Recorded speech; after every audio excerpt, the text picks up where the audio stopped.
Semangat. Kok lemes ngeten tak jak tepuk riyen nggih ibu-ibu. Nggih. Luwih semangat soalnya Nggih, Bu. niki terae waktune. Tepuk semangat nggih Bu Lulu. Nggih. Kita tepuk semangat. Tepuk semangat.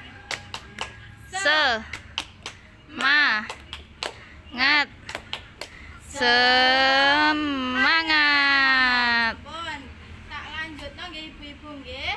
Nggih. Untuk selanjutnya kita akan belajar terkait anak yang tidak mau sekolah nggih ibu-ibu nggih.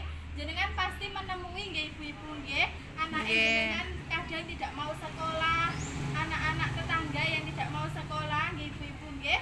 Nah, niki sakderenge kula cerita, saya akan membacakan beberapa cerita tentang anak yang tidak mau sekolah nggih ibu-ibu nggih. Kisah tentang anak yang tidak mau sekolah ibu-ibu. Kula waoske nggih ibu-ibu nggih. Nah, ini ceritanya ibu-ibu. Disemak ibu-ibu nggih. Dibuka buku pintarnya halaman 22 ibu-ibu. Di situ wonten ceritane. Kula waoske nggih. Nah, ini kisah tentang cerita anak yang tidak mau sekolah. Kisah ini bercerita tentang seorang anak kelas 1 SD yang tidak mau berangkat sekolah. Dia bernama Nina, anak dari Ibu Eda. Suatu hari Nina menangis terseduh-seduh di depan rumahnya karena tidak mau berangkat sekolah. Di saat Nina sedang menangis, seorang ibu bernama Ibu Ati bersama anaknya berjalan melewati dan menghampiri Nina. Sebagai tetangga, Ibu Ati berusaha menenangkan Nina dan mengajak Nina pergi sekolah bersamanya. Namun, di saat Ibu Ati sedang berusaha mendiamkan tangisan Nina, tiba-tiba Ibu Eda, ibu dari Nina, keluar dari rumahnya dengan wajah yang marah. Ibu Eda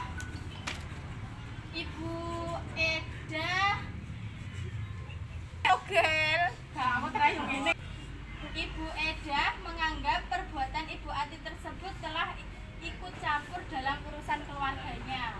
Sebuah kata yang pedas meluncur dari mulut Ibu Eda.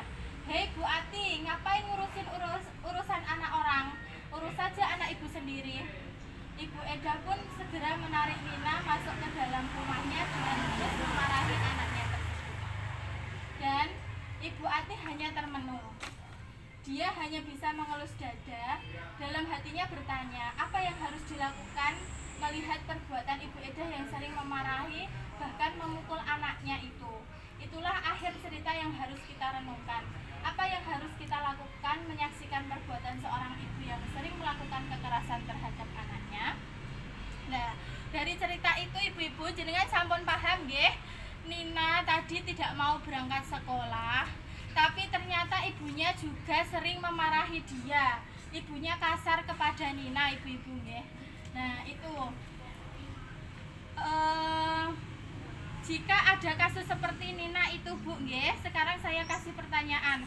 Apa yang harus dilakukan oleh ibu-ibu ketika ibu-ibu melihat kondisi seperti itu? Bu Lulu, pripun Bu?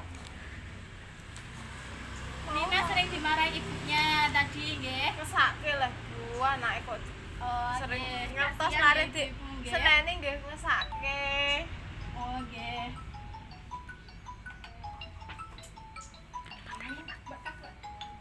Ibu-ibu nggih, jenengan kan tadi sudah saya berikan cerita ibu-ibu nggih, kisah tentang Nina tadi yang tidak mau sekolah ibu-ibu nggih.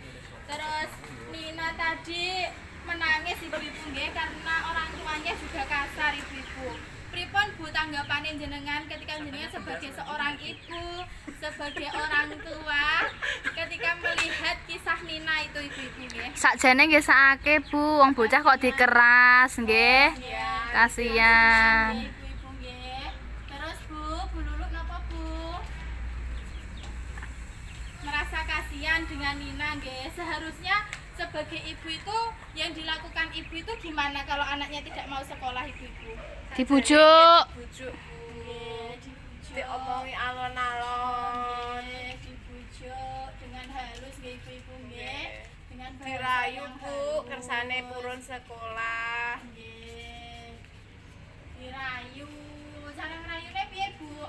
Gitu wau le Bu, carane gitu takoni. Ki kenapa, Nduk, kok gak gelem sekolah? Oh, nggih.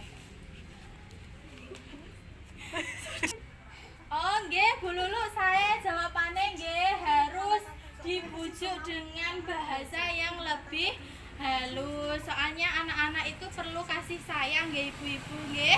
Jangan melakukan kekerasan kepada anaknya. Nanti anaknya malah bolos sekolah terus. Kan mboten purun nggih ibu-ibu nggih jenengan. Nggih, tapi kadang niku ngakokno ati toh Bu, biasane ngoten niku.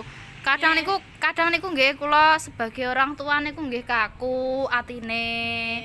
Soalnya masalahnya kadang anake niku nggih rewel, ngoten niku terus pripun Bu nek sak mama tak alusi ya ora kenek, dirayu ora kenek, kudune dinapake nake ngoten niku. Nggih, sedikit demi sedikit jenengan memberikan nasihat kepada anak ibu-ibu nggih, ampun dengan kekerasan. Sing penting niku nggih kuncinya Nggih. jangan menggunakan kekerasan ibu-ibu nggih. Sampun nggih ibu-ibu nggih.